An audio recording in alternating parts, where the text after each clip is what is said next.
C Joseph Vijay எனும் நான்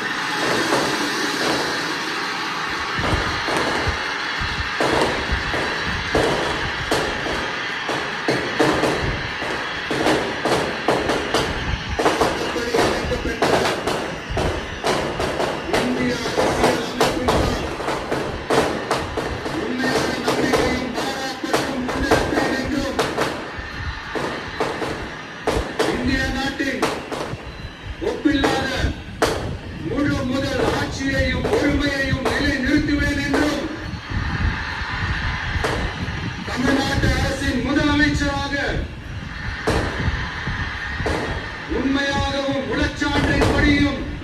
என் கடமைகளை நிறைவேற்றுவேன் என்றும்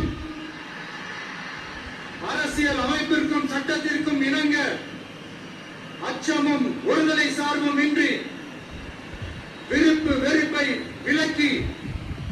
பலதரப்பட்ட மக்கள் அனைவருக்கும் நேர்மையானதை செய்வேன் என்றும் ஆண்டவன் மீது ஆணையிட்டு